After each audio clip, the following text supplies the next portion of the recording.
Trump ने फिर लिया भारत और पाकिस्तान सीज फायर का क्रेडिट। जी हां, यूएस और सऊदी निवेश फोरम में बोले राष्ट्रपति डोनाल्ड ट्रंप, मुझे किसी तरह का युद्ध पसंद नहीं है। डोनाल्ड ट्रंप की तरफ से प्रतिक्रिया सामने आई, युद्ध रुकवाने में मैंने व्यापार का इस्तेमाल किया। तो एक बार फिर से अमेरिकी राष्ट्रपति डोनाल्ड ट्रंप की तरफ से इस पूरे मसले पर क्रेडिट लेने की होड़ हर एक मंच से वो करते हुए नजर आ रहे हैं। होड़ यहां पर देखी जा रही है और इसी के मद्देनजर एक बार फिर से अमेरिकी राष्ट्रपति डोनाल्ड ट्रंप की तरफ से कहा गया कि भारत और पाकिस्तान के बीच ये जो युद्ध की स्थिति थी उसे मैंने रुकवाया। तो वहीं यूएस सऊदी निवेश फोरम में बोले अमेरिकी राष्ट्रपति डोनाल्ड ट्रंप, मुझे किसी तरह का युद्ध पसंद नहीं है। अमेरिकी राष्ट्रपति डोनाल्ड ट्रंप की तरफ से इस तरह की प्रतिक्रिया सामने निकल कर आई। देखिए, जब सीज फायर हुआ उस दौरान अमेरिकी राष्ट्रपति की तरफ से पोस्ट किया गया, उनकी तरफ से कहा गया कि मैंने दोनों देशों से बातचीत की और आखिरकार दोनों देश सीज फायर को लेकर सहमत हो चुके हैं। और उसके बाद हर एक मंच से अमेरिकी राष्ट्रपति डोनाल्ड ट्रंप इस बात का क्रेडिट लेने से चूक नहीं रहे हैं। और यही वजह है कि एक बार फिर से जब वो इस फोरम में पहुंचे, उनकी तरफ से इस बात का जिक्र किया गया कि भारत और पाकिस्तान के बीच जो स्थिति जो है कंट्रोल में आई है, जो सीज फायर हुआ, उसका क्रेडिट जो है वो मुझे जाता है और मैंने ऐसा किया है। तो ये बड़ी खबर। तो वहीं देखिए, मेरे सहयोगी रमेश हमारे साथ जुड़ गए हैं। रमेश, आज दो महत्वपूर्ण बैठक भी दिल्ली में होने वाली है। सीसीएस की बैठक होगी, कैबिनेट की बैठक होगी। दूसरी तरफ अमेरिकी राष्ट्रपति हर एक मंच से इस बात का क्रेडिट लेने से नहीं चूक रहे कि उनकी तरफ से व्यापार को लेकर अब सीज फायर का जो है ऐलान दोनों ही देशों से समर्थन के बाद किया गया और दोनों ही देशों को मनाने में उनकी अहम भूमिका रही है। देखिए, बिल्कुल जिस तरह से अमेरिका के प्रधानमंत्री ने ट्वीट किया, ट्रंप ने राष्ट्रपति ने ट्वीट किया और लगातार ट्रंप इस तरह के युद्ध से वो लगातार बचते रहे। उन्होंने कई बार यूक्रेन के युद्ध को भी लिया।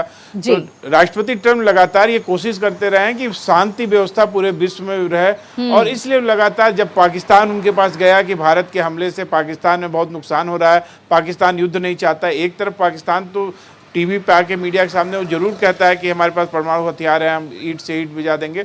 पर जब भारत ने आतंकवादियों पे हमला किया और उसके बाद जब पाकिस्तानी सेना ने भारतीय सेना पे हमला किया, उसके बाद जब भारतीय सेना ने जवाबी कार्रवाई की तो कहीं ना कहीं पाकिस्तान की चूल्हे हिल गई। और उसके बाद पाकिस्तान अमेरिका के शरण में गया। वहाँ पे जाके वो लगातार कोशिश करता रहा कि किसी तरह भारत को मनाया जाए। और अमेरिका की पहल पे ये सीज फायर हुआ और इसकी क्रेडिट लगातार नहीं, ये पहले दिन ही पहला जो ट्वीट आया था वो अमेरिका के राष्ट्रपति ट्रंप का आया था। ट्रंप लगातार ये कहते रहे और हर मंच से, और वही बात उन्होंने फिर दोहराई है, क्योंकि जब शांति व्यवस्था रहेगी तभी व्यापार आगे बढ़ेगा। बिल्कुल। और इस बात का जिक्र करते हुए अमेरिकी राष्ट्रपति डोनाल्ड ट्रंप हर एक मंच से नजर आ रहे हैं। लेकिन देखिए, एक और अहम खबर रमेश, हर एक मंच से भारत की तरफ से भी ये कहा जा रहा है कि जो जिक्र कश्मीर का अमेरिकी राष्ट्रपति डोनाल्ड ट्रंप की तरफ से उठाया गया था, उस पर कोई चर्चा ना हो, क्योंकि आंतरिक मुद्दा है भारत का कश्मीर। और अब प्रधानमंत्री की तरफ से भी संबोधन में ये बात कही गई कि बात होगी तो पीओके पर होगी, बात होगी तो आतंकवाद पर होगी, कश्मीर हमारा आंतरिक मुद्दा है, ये भारत की तरफ से साफ कह दिया गया है। और कश्मीर पर कोई भी किसी भी तरह की दखल अंदाजी जो है वो भारत बर्दाश्त नहीं करेगा। देखिए, हमारी पहले से ही विदेश नीति रही है कि हम तीसरे पक्ष का कोई भी हस्तक्षेप बर्दाश्त नहीं करेंगे। जो भी बात होगी भारत और पाकिस्तान के बीच में होगी। तो कहीं ना कहीं कोई वो पहले भी विदेश नीति जो भारत की रही है वो यही रही है कि कश्मीर के मुद्दे पे सिर्फ भारत और पाकिस्तान बात करेंगे, दूसरा कोई देश उसमें हस्तक्षेप नहीं करेगा। यही बात प्रधानमंत्री ने दोहराई है। और लगातार देखिए, इसी का बात का विरोध कर रहा है विपक्ष जब से ये सीज फायर हुआ है कि अमेरिका के हस्तक्षेप से सीज फायर क्यों करना पड़ा, खुद आपस में बात करके क्यों नहीं। तो एक आप देखिए, विपक्ष को एक बड़ा मुद्दा मिला हुआ है। तो कहीं ना कहीं किसी भी दूसरे देश की जो आपस में पाकिस्तान और भारत का मसला है कश्मीर, तो उन्हें मिल बैठ के बात करना चाहिए। और वैसे भी पीओके लगातार भारत सरकार कह रही है कि वो भारत का हिस्सा है और पहले भी भारत का हिस्सा रहा है। और वो कहीं ना कहीं पाकिस्तान ने उसे ऑक्युपाइड किया है, उसे कब्जा किया है, तो कभी भी भारत उस कब्जे को उसको हासिल कर सकता है। बिल्कुल। और अहम जानकारियां जो मैंने आपसे सवाल पहले किया था रमेश, कि आज एक तरफ सीसीएस की बैठक होगी, मौजूदा स्थिति को लेकर समीक्षा होगी और साथ ही साथ कैबिनेट की बैठक रखी गई है।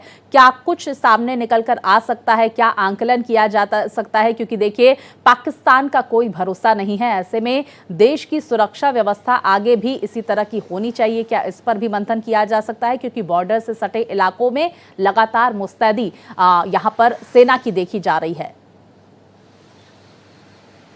देखिए, अभी भी सेना पूरी तरह से मुस्तैद है, 24 घंटे तैयारी है। किसी भी अगर कोई कार्रवाई करता है पाकिस्तान तो उसका मुंह तोड़ जवाब देने की भारत की पूरी तैयारी है। और लगातार आप देखिए कि जब से ये पूरा मसला चल रहा है तब से लगातार बैठकों का दौर जारी है। आप कल ही देखिए, कल प्रधानमंत्री ने बैठक की, फिर रक्षा मंत्री ने बैठक की, आज फिर बैठक है। कैबिनेट को बताया जाएगा कि कैसे क्या आगे की क्या रणनीति है।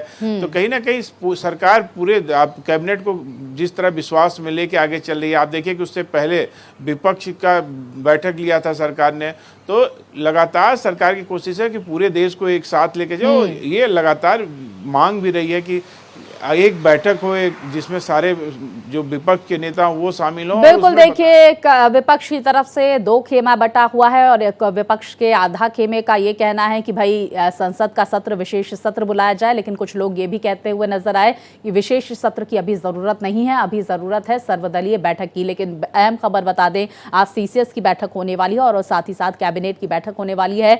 देश की सुरक्षा के मद्देनजर क्या कुछ अहम जानकारियां इस बैठक के बाद सामने निकल कर आती हैं, ये भी देखना महत्वपूर्ण होगा। रमेश, बहुत शुक्रिया तमाम जानकारियां हमारे दर्शकों तक पहुंचाने के लिए।